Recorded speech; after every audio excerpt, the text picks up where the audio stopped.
ಯುವಕರು ಮಹಿಳೆಯರನ್ನ ಹಿಂಬಾಲಿಸಿ ಕಿರುಕುಳ ಕೊಟ್ಟಿರುವಂತಹ ಘಟನೆಯೊಂದು ಬೆಂಗಳೂರಲ್ಲಿ ನಡೆದಿದೆ.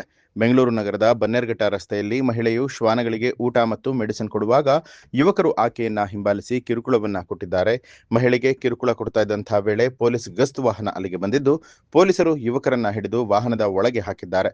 ಪೊಲೀಸರನ್ನೇ ತಳ್ಳಾಡಿದ ಆರೋಪಿ ಯುವಕರು ಕಾರಿನಿಂದ ಎಸ್ಕೇಪ್ ಆಗೋದಕ್ಕೆ ಯತ್ನಪಟ್ಟಿದ್ದು, ಇದೇ ವೇಳೆ ಅಲ್ಲಿಗೆ ಬಂದಂತಹ ಆಟೋ ಚಾಲಕನೊಬ್ಬ ಪೊಲೀಸರಿಗೆ ಯುವಕರನ್ನ ಹಿಡಿಯುವುದಕ್ಕೆ ಸಹಾಯ ಮಾಡಿದ್ದಾರೆ. ನೋಡಿ, ಇವರಿಬ್ಬರು ಹುಡುಗರು ನನ್ನನ್ನು ಅಟ್ಯಾಕ್ ಮಾಡ್ಲಿಕ್ಕೆ ಬಂದ್ರು. ಪೊಲೀಸಿಗೆ ಸರ್ ನಿಮಗೇನೆ ಹ್ಯಾಂಡಲ್ ಮಾಡ್ಲಿಕ್ಕೆ ಆಗ್ತಿಲ್ಲ. ನನ್ನ ನಸೀಬಲ್ಲಿ ನನ್ಗೇನ್ ಮಾಡಲಿಲ್ಲ.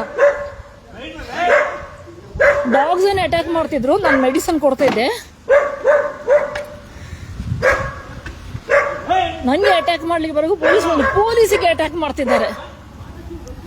ಸರ್ ಪೊಲೀಸಿಗೆ ಸ್ವಲ್ಪ ಹೆಲ್ಪ್ ಮಾಡಿ ಅಲ್ಲ.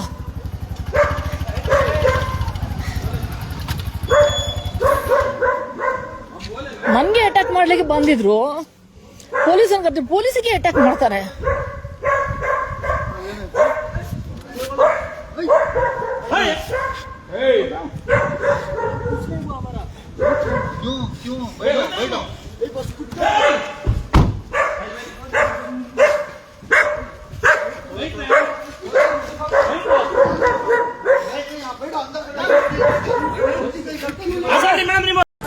ನ್ಯೂಸ್ ಅಲರ್ಟ್ ನಿಮ್ಮಿಂದ ನಿಮಗಾಗಿ.